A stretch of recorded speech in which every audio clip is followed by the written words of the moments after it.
ನಮಸ್ಕಾರ ಗೆಳೆಯರೆ. ಸೊ ನಾನು ನಿಮ್ಮ ಹನುಮಂತ್ ಮಾತಾಡೋದು. ಸೊ ಇವತ್ತಿನ ಟಾಪಿಕ್ ಅಂದರೆ ಏನಪ್ಪ ಅಂತಂದ್ರೆ ಜಿ ಎಸ್ ಟಿ ರಿಜಿಸ್ಟ್ರೇಷನ್ ಯಾರಿಗೆ ಬೇಕು ಯಾರಿಗೆ ಬೇಡ ಅನ್ನೋದು ಇದೊಂದು ಸಣ್ಣ ಟಾಪಿಕ್ ಇರ್ತೈತಿ. ಇದ್ರ ಬಗ್ಗೆ ನಾನು ನಿಮ್ಗೆ ತಿಳಿಸ್ಕೊಡ್ತೀನಿ, ಅದು ಕನ್ನಡದಾಗ ಸರಳವಾಗಿ ನಿಮ್ಗೆ ಹೇಳ್ಕೊಡ್ತೀನಿ. ಜಿ ಎಸ್ ಟಿ ಯಾರಿಗೆ ಬೇಕಪ್ಪ ಅಂತಂದ್ರೆ ಜಿ ಎಸ್ ಟಿ ವಾರ್ಷಿಕ ಟರ್ನೋವರ್ 20 ಲಕ್ಷ ರೂಪಾಯಿ. ಯಾರಪ್ಪ ಅಂತಂದ್ರೆ ಸರ್ವಿಸ್ ಯಾರು ಪ್ರೊವೈಡ್ ಮಾಡ್ತಿರ್ತಾರೋ ಅವ್ರಿಗೆ 20 ಲಕ್ಷ ರೂಪಾಯಿಗಿಂತ ಹೆಚ್ಚು ಇರ್ತೈತಲ್ಲ ಅವ್ರಿಗೆ ಜಿ ಎಸ್ ಟಿ ಕಡ್ಡಾಯವಾಗಿರ್ತೈತಿ. ಅದೇ ರೀತಿಯಾಗಿ ಸರಕು ಅಂದ್ರೆ ಗೂಡ್ಸ್ ಬಿಸ್ನೆಸ್ ಯಾರು ಮಾಡ್ತಿರ್ತಾರಲ್ಲ ಸೊ ಅವ್ರಿಗೆ 40 ಲಕ್ಷ ರೂಪಾಯಿ ಲಿಮಿಟ್ ಇರ್ತೈತಿ. ಕಡ್ಡಾಯವಾಗಿ ಅವರು ಜಿ ಎಸ್ ಟಿ ತೊಗೊಳ್ಳೇಬೇಕು. ಅದೇ ರೀತಿಯಾಗಿ ಒಂದು ರಾಜ್ಯದಿಂದ ಮತ್ತೊಂದು ರಾಜ್ಯಕ್ಕೆ ಸೇವೆ ಅಥವಾ ಸರಕನ್ನು ಟ್ರಾನ್ಸ್ಪೋರ್ಟ್ ಅಥವಾ ಬಿಸ್ನೆಸ್ ಮಾಡ್ತಾಯಿದ್ರೆ ಅವ್ರಿಗೂ compulsory G S T ಬೇಕಾಕೈತಿ.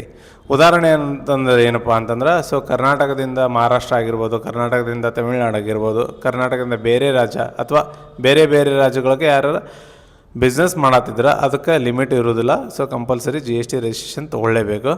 So ಅದರ ಮುಖಾಂತರ ನೀವು ಆನ್ಲೈನ್ ಪ್ಲಾಟ್ಫಾರ್ಮ್ ಆಗಿರ್ಬೋದು, so Amazon, Flipkart, Meesho, Swiggy, Zomato ಈ ಮುಖಾಂತರ ಯಾರಾದರೂ ಬಿಸ್ನೆಸ್ ಮಾಡ್ತಾಯಿದ್ರೆ ಅವರು ಕಂಪಲ್ಸರಿಯಾಗಿ ಜಿ ಎಸ್ ಟಿ ರಿಜಿಸ್ಟ್ರೇಷನ್ ಮಾಡಲೇಬೇಕು. ಅದೇ ರೀತಿಯಲ್ಲಿ ಈ ಮಾರ್ಕೆಟಿಂಗ್ ಕಾಮರ್ಸ್ ಇರುತ್ತಲ್ಲ ಸೊ ಅವರು ಕೂಡ ಮಾಡ್ಬೋದು. ಸೊ ಇನ್ನೊಂದು ಬಂದ್ಬಿಟ್ಟು ಏನಪ್ಪ ಅಂತಂದ್ರೆ ಕ್ಯಾಶುವಲ್ ಟ್ಯಾಕ್ಸಬಲ್ ಪರ್ಸನ್ಸ್ ಇರ್ತಾರೆ. ಅವ್ರು ಯಾರಪ್ಪ ಅಂತಂದರೆ ಎಕ್ಸಿಬಿಷನ್ಸ್ ಇರ್ತಾವೆ, ಕೆಲವೊಂದು ಕಡೆ ಎಕ್ಸಿಬಿಷನ್ ನಡೆಸ್ತಿರ್ತಾರೆ. ಸೊ ಆ ಎಕ್ಸಿಬಿಷನ್ನಲ್ಲಿ ಜಿ ಎಸ್ ಟಿ ಕಂಪಲ್ಸರಿ ಬೇಕಾಕೈತಿ. ಅದೇ ರೀತಿಯಾಗಲಿ ಫೇರ್ ಅಂದರೆ ಜಾತ್ರೆಯಲ್ಲಿ ಬಿಸ್ನೆಸ್ ನಡೆಸೋರ್ಗೂ compulsory G S T ಬೇಕಾಕೈತಿ.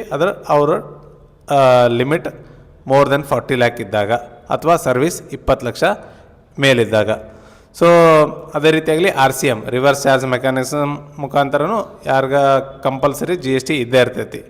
So ಇದೇ ರೀತಿಯಾಗಿ ನೀವು ನೋಡೋದಾದ್ರೆ ಜಿ ಎಸ್ ಟಿ ಯಾರಿಗೆ ಬೇಡಪ್ಪ ಅಂತಂದ್ರೆ ಸೊ ವಾರ್ಷಿಕ ಟರ್ನೋವರ್ ಲಿಮಿಟ್ಗಿಂತ ಕಡಿಮೆ ಇದ್ರೆ ಯೂಶ್ವಲಿ ಸೊ ಸರ್ವಿಸ್ ಇಂಡಸ್ಟ್ರಿಗೆ 20 ಲಕ್ಷ ರೂಪಾಯಿ ಕಡಿಮೆ ಇತ್ತಂದ್ರೆ ಅವ್ರಿಗೆ ಜಿ ಎಸ್ ಟಿ ತೊಗೊಳ್ಳೋ ಅವಶ್ಯಕತೆ ಇಲ್ಲ.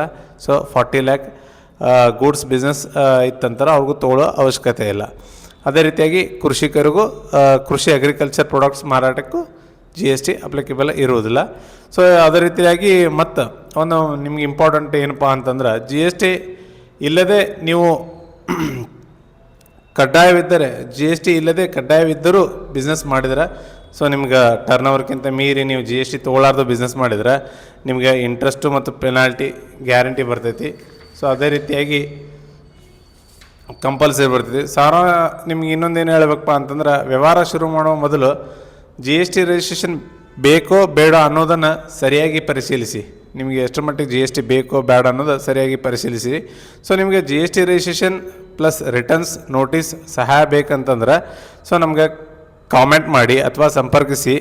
ಸೊ ಇನ್ನೊಂದು ಈ ವಿಡಿಯೋದಲ್ಲಿ ನಿಮಗೆ ಉಪಯುಕ್ತವಾಗಿದ್ದರೆ ಲೈಕ್ ಮಾಡಿ, ಸಬ್ಸ್ಕ್ರೈಬ್ ಮಾಡಿ, ಶೇರ್ ಮಾಡಿರಿ. ಸೊ ಥ್ಯಾಂಕ್ ಯು, ಧನ್ಯವಾದಗಳು.